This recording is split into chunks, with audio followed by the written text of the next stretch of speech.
So let's try to do some of these problems for those who have trouble with the Zoom. I'm going to put this up there. You should probably have out your factor label, easy peasy factor label worksheet, and also would be helpful is your paper that I gave you, some measurements that you may not know but should have all of those things out while we're trying to work through these. So the first problem asks you to convert 50 centimeters into meters. So following the easy peasy factor label method, we're just gonna, the only number we know, we're gonna put right in this box right here. Okay, you don't put anything down below. And then what we're gonna do is we're gonna take this unit right here and we're gonna bring it down below. So we're gonna put centimeters. We're not gonna worry about numbers right now. And then in the upper box, what we're going to put is the unit that we're trying to convert it into, and that in this case would be meters.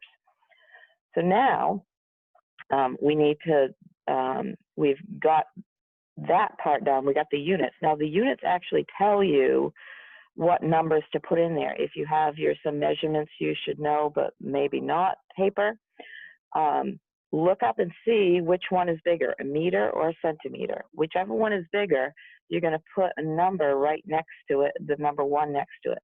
And then you're going to say, how many centimeters are there in a meter? And if you look at your sheet, it tells you that there are 100 centimeters in a meter.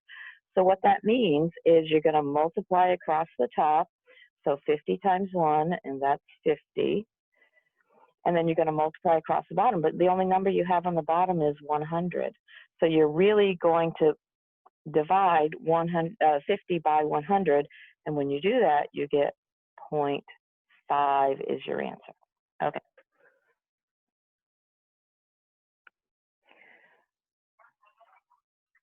Okay. So sorry about that. I had a little interruption. So let's do the next problem. We're going to put the only number that we get right here. We're going to take those units and put them down below, milligrams. And what unit are we changing this into? Grams. So that's going to go on top. Now you say to yourself, which is bigger, a milligram or a gram? All the units that are less than the basic unit, and gram is the basic unit, as you know from watching the video. All the ones that end in I, for our purposes, not absolutely, but for our purposes, are less than the basic unit. So that means that grams are bigger. So we're going to put a 1 there. Look on your sheet. How many grams are in a milligram? How many milligrams are in a gram? That would be 1,000. So we're going to take and multiply across the top. So we got 45.6 times 1, which is 45.6. And we're going to divide that by whatever is on the bottom, and that's 1,000. And when we do that, we get 0.0456. Okay, that's the second problem. The third problem that gets a little interesting because it's what I normally call a two-stepper. So we start exactly the same. Do you sense a pattern yet? 100,100 milliliters. We're going to put milliliters in the bottom. Now, here's the thing. I gave you a sheet that has all kinds of conversions on it, but I didn't give you, there is no conversion on there that goes milliliters to centiliters. If you know it, that's great. Most people don't remember it. Quite frankly, I got too much stuff in my brain these days, and I don't remember it either. So I'm going to change that into the basic unit liters, because I have something on that paper that says milliliters to liters. Okay, but we need to get to centiliters, so we're going to do the process all over again. This is why I call this a two-stepper. So we're going to take this liters, put it down below, and we're going to change it into centiliters. If you don't know the conversion directly, change it into something you do know, like the basic unit. Okay, so we got the units all set up. Now we just need to sprinkle some numbers around here.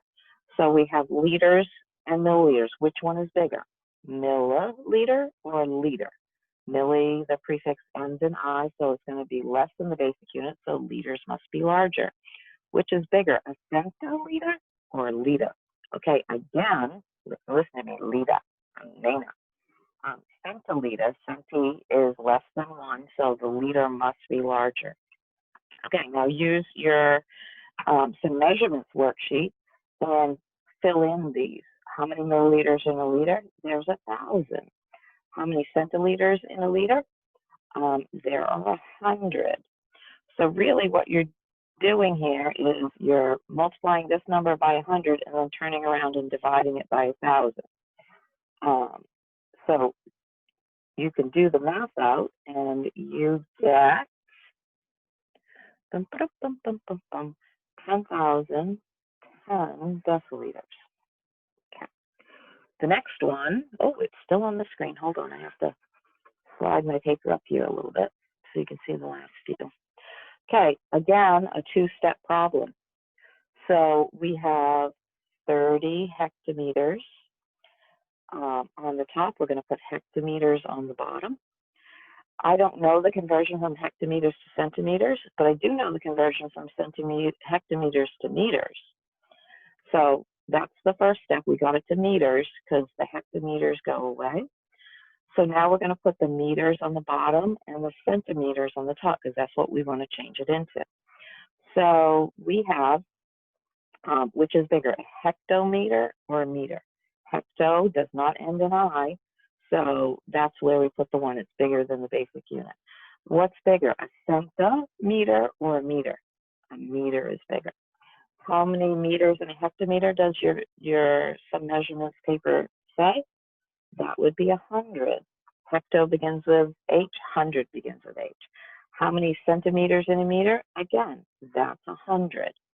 So you're going to multiply across the top, 30 times 100 times 100, and divide by whatever's on the bottom, and it just appears to be ones. So that gives us a grand total of 300,000 centimeters. Okay, we're starting with 95 kilometers, and we're trying to change it into decameters. Not kilometers, kilograms. So we're going to put kilograms on the bottom. Again, I don't remember how many decagrams are in a kilogram, so I'm just going to change it to the basic unit. And then I'm going to take that basic unit and put it down below. And then I'm going to put the unit I'm trying to change it into on the top. So which is bigger, a kilogram or a gram?